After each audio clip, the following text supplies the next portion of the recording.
राम राम मेरे प्यारे भाइयों। स्थिर विद्युत परिरक्षण क्या होता है, इलेक्ट्रोस्टैटिक प्रिजर्वेशन क्या होता है, तो समझते हैं। देखिए, स्थिर मतलब कोई जो स्थिर विद्युत मतलब होता है कि विद्युत जो है वो स्थिर है, और परिरक्षण परिरक्षण मतलब होता है बचाव करना, सुरक्षा प्रदान करना, यानी रक्षा करना। ठीक, परिरक्षण का मतलब यही होता है। तो स्थिर विद्युत से हम लोग को परिरक्षण करना यानी बचाव करना या फिर सुरक्षा देना।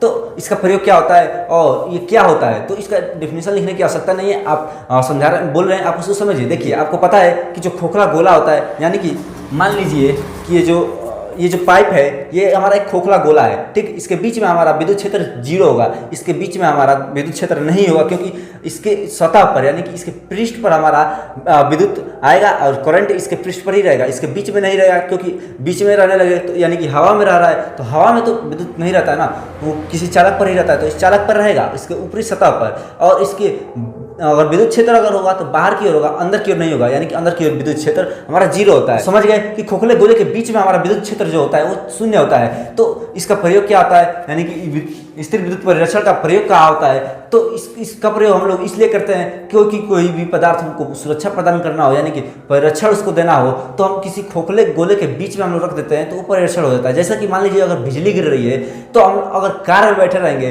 तो कार भी एक ऊपर से आवरण रहता है, बीच में खोखला ही रहता है, यानी कि वो भी खोखला ही है। ऊपर सब स्टील और लोहा की बनी होती है, यानी कि वो भी चालक होती है, लेकिन बीच में खोखला होती है। और यदि उसके अंदर कोई पुरुष यानी आदमी बैठता है, तो क्या होगा कि बिजली गिरेगी तो उसको नहीं लगेगा, क्योंकि जो विद्युत होगा वो बाहर की ओर हो जाएगा, और यदि उस पर आएगा तो टायर के नीचे डायरेक्ट जमीन में चला जाएगा, उसके शरीर में कोई प्रभाव नहीं पड़ेगा, क्योंकि वो जो कार है उसका बीच में हमारा खोखला है, और खोखले भाग में आपको पता है कि विद्युत क्षेत्र नहीं होता है, यानी कि उसमें करंट नहीं होता है, इसलिए वो आदमी बच जाएगा, या तो बस में बैठे या फिर कार में बैठे। तो यही होता है हमारा उसका अनुप्रयोग, यानी कि अनुप्रयोग मतलब होता है उसका प्रयोग क्या किया जाता है। तो यही है हमारा अनुप्रयोग। किसी भी चीज़ को बचाने के लिए हम लोग क्या करते हैं, स्थिर विद्युत परिरक्षण का प्रयोग करते हैं, यानी कि स्थिर विद्युत परिरक्षण उस क्रिया को कहते हैं, यानी कि जो बचाने के लिए जो क्रिया करते हैं उसको हम लोग कहते हैं स्थिर विद्युत परिरक्षण। ठीक, उम्मीद करते हैं समझ में आया होगा। और इसके बारे में आपको फुल वीडियो चाहिए तो हमारे चैनल पर वीडियो बनाकर अपलोड किया गया,